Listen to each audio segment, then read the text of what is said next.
What's up, food fans? It's Bobby, and today I have 5 tips for making perfect rice every time. And trust me, we are very serious about rice in this house, so I guarantee one of these tips is totally gonna surprise you. And probably number 5 is the most surprising, so stick around until the end. Also, make sure you subscribe to my channel because every Friday I have a new video and you'll get a push notification as soon as that comes out.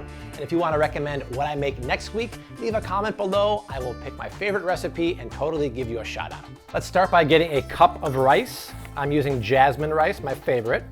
And tip number 1 is to wash this rice. By washing the rice, you get rid of any excess starch on there, and that can make your rice slimy and make it clump together when cooking, so don't skip this step. Now, tip number 2 is to toast the rice in the pot with some fat. So I'm gonna get this in my hot pot. And as you can see, there's some onions, garlic, and ginger. I figured as long as I'm showing you how to cook rice, I might as well share with you my coconut cashew jasmine rice. I made this on Snapchat and Instagram a few weeks back. Gangbusters. You guys are gonna love this. The recipe is below. So there's 2 reasons why we're toasting the rice. Number 1, it gives it a slightly nutty, earthy flavor. But number 2, and even more importantly, is that the rice gets coated in that oil, and that prevents it from sticking together later on when it cooks in the liquid.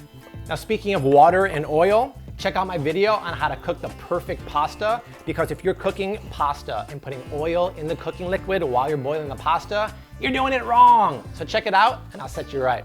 Now, if you actually look at the rice grain, you can see that it's kind of pearly white in the middle and then clear or opaque around the ends. That means that it's toasted perfectly.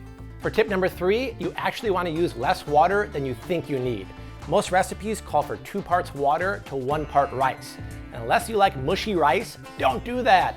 I like to add 1.5 cups of liquid to 1 cup of rice, and that cooks the rice through, but it still has a nice bite to it, and it's perfect.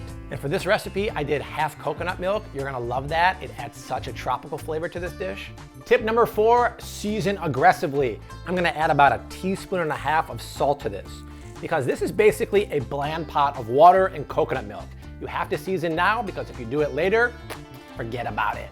With this recipe, it always takes 20 minutes. I've done it literally 10,000 times. In 20 minutes, this will be ready. All right, the rice is ready. Nice. I wish you could smell the aromas coming out of this pot right now because they are legit. And finally, tip number 5 to making the perfect rice is to fluff it. So just go in there with a big fork. I have something that maybe Jamie Lannister would use right here. And what you're doing is basically separating the rice grains and making them nice and fluffy. But whatever you do, don't use a spoon. For some reason, a lot of people on Snapchat were surprised when I told them not to use a spoon. And all you're gonna do is smush the rice grains together and make one big clumpy mess. So use a fork that the King Slayer himself would use. Now it's all about the garnishes for this coconut cashew rice. I'm gonna grab some cashews right here. I gave them a rough chop. And then grab some unsweetened shredded coconut. And then some chopped chives, and just give it a mixy-mixy. You guys just got 5 tips for making awesome rice. Plus, before I bite into this, make sure you subscribe to the Flav City channel because every Friday morning we have new videos and I want you to be the first to see them. Let's get in this delicious looking bowl of rice. And look at that. Tell me you would not want to eat this right now because I am. You guys, this is so good. The rice is seasoned perfectly. It still has a little bite to it. And the crunch from the cashew, the crunch from the coconut. This is so good. If you want the recipe, it is below in the description box. Also, check out some more videos below me and I will hook you up with some awesome recipes. But I will see you next week. Until then, keep on cooking and I'm gonna keep on eating this rice bowl.